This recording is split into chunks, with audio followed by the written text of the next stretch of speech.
तो दोस्तों, हम सभी जानते हैं कि 35,000 करोड़ रुपए खर्च करके भारत ने 5 रेजिमेंट S-400 को खरीदा है रसिया से, जो कि दुनिया की नंबर 1 एयर डिफेंस सिस्टम है। तो दोस्तों, अगर इसकी करेंट स्टेटस की अगर बात की जाए तो इनकी डिलीवरी हम सभी जानते हैं कि शुरू हो चुकी है। इनका डिप्लॉयमेंट शुरू हो चुका है, यहाँ तक कि हमारे पर्सनल इनको लेकर ट्रेनिंग भी शुरू कर चुके हैं।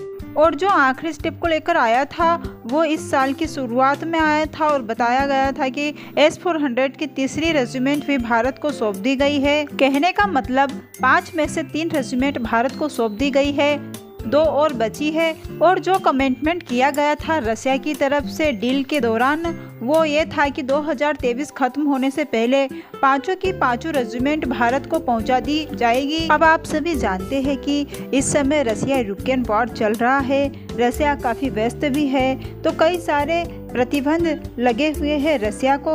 कई सारे लो मटेरियल जो S-400 को निर्माण करने में जरूरी होता है वो प्रॉपर मिल नहीं पा रहा है और ऐसी परिस्थिति में कुछ हद तक लेट हो सकता था। बात की जाए अभी तक डिलीवर की गई 3 रेजिमेंट की, तो इनमें विशेष दिक्कतें नहीं आई और इसके लिए रसिया को अप्रिशिएट करना चाहिए कि उन्होंने बहुत अच्छा मैनेजमेंट किया। लेकिन बाकी की जो 2 रेजिमेंट थी वो लिटरली अटक गई थी। तो बात यहाँ तक निकल कर आई थी कि 2023 में इन 2 रेजिमेंट को डिलीवर किया नहीं जा सकता। इसके पीछे का कारण पहले तो चाइना के प्रेशर की वजह से रसिया शायद भारत को बची हुई 2 रेजिमेंट नहीं दे पा रहा है।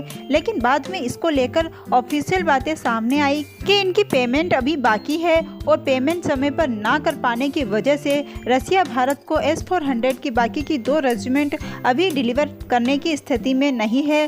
पेमेंट नहीं की गई, इसका मतलब ये मत समझिए कि भारत करना नहीं चाहता या भारत के पास है नहीं, बस यहाँ प्रॉब्लम आ रही है प्रतिबंध, यानी हम लोग किस करेंसी का इस्तेमाल करके रसिया को ये पेमेंट करें, इस बात का निर्धारण अभी तक नहीं हुआ। क्योंकि यूरोस में डॉलर वगैरह हम लोग पेमेंट कर नहीं सकते और चाइनीज युआन में हम लोग करना नहीं चाहते। और मैं आपको बता दूं कि केवल S-400 ही नहीं बल्कि टोटल $10 मिलियन की हथियार रसिया से भारत आ सकते थे, उन सब की डील अभी अटकी हुई है। स्थिति यहाँ तक आ गई थी कि सुखोई 30 MK का बेड़ा है जो कि काफ़ी बड़ा है, उस बेड़े पर भी संकट मंडरा रहा है क्योंकि प्रतिबंधों की वजह से इसके संबंधित पार्ट नहीं आ पा रहे हैं जिनसे कि उनमें से मैक्सिमम ग्राउंडेड भी हो सकते हैं। इस तरह की बातें भी सामने निकल कर आई जो कि देखा जाए तो भारत के पॉइंट ऑफ व्यू से बिल्कुल भी सही नहीं है। लेकिन अब बताया जा रहा है कि बहुत जल्द ही ऐसा कोई माध्यम निकाल लिया जाएगा जिसके जरिए बची हुई 2 रेजिमेंट S-400 की भारत को इस साल डिलीवर कर दी जाए। जी हाँ, अभी जो SCO के अनुसार भारत के रक्षा मंत्री की मीटिंग रूस के रक्षा मंत्री के साथ हुई, उस दौरान S-400 की डील को लेकर बातचीत हुई और जो विलम्ब हो रहा है डिलीवरी में उसको लेकर चर्चा की गई। तो अब यहाँ पर यह बताया जा रहा है कि रसिया इस बात के लिए तैयार हो गया है कि भुगतान के लिए वैकल्पिक तरीका निकाला जाए, यानी पहले स्विफ्ट के माध्यम से निकाला जाता था पेमेंट जो कि अमेरिका को समर्थित है, लेकिन अब स्विफ्ट से बाहर कर दिया गया है। रसिया को तो पेमेंट करने को कोई रास्ता बचा नहीं था, इस वजह से किसी वैकल्पिक रास्ते को तलाश करने की बात यहाँ पर की गई है और रसिया ने भी इसकी स्वीकृति दे दी है।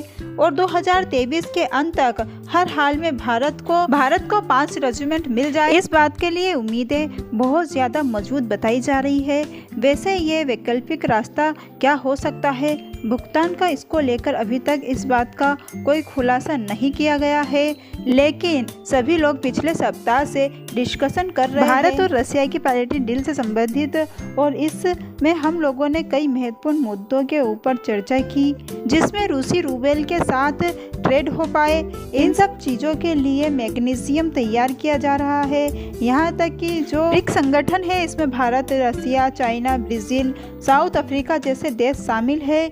ये अपनी एक वैकल्पिक मुद्रा तक लाने की तैयारी में लगे हुए हैं। इस समय तो इन्हीं सब चर्चाओं में से कहीं ना कहीं से कोई रास्ता निकल गया है जिसके जरिए S-400 का बाकी भुगतान हम लोग रसिया को कर पाए। यहाँ पर एक और अनुमान लगाया जा सकता है कि शायद रसिया भारत से अन्य तरह के कई सारे उत्पादन इंपोर्ट करने जा रहा होगा, जिसका भुगतान वो S-400 की कीमत से बराबर कर सके। यानी जो ट्रेड अब तक रसिया यूरोपियन देशों से करता आया है, लेकिन जो कि अब रसिया छोड़कर यूरोपियन कंपनियां जा चुकी है, तो उनकी जगह पर भारतीय कंपनियां तैयार है रसिया के अंदर अपनी जगह बनाने के लिए।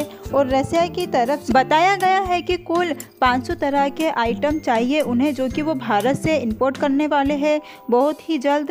मे भी कि यहाँ पर लंबी चौड़ी लिस्ट भारत आ गई होगी कि आने वाले समय में रसिया को बड़े पैमाने पर एक्सपोर्ट किया जाएगा, तो उनकी जो कीमतें होगी उन्हें एडजस्ट किया जाएगा S-400 की कीमतों से। बाकी जो भी ऑफिशियल न्यूज़ होगी वो निकलकर जल्द सामने आएगी।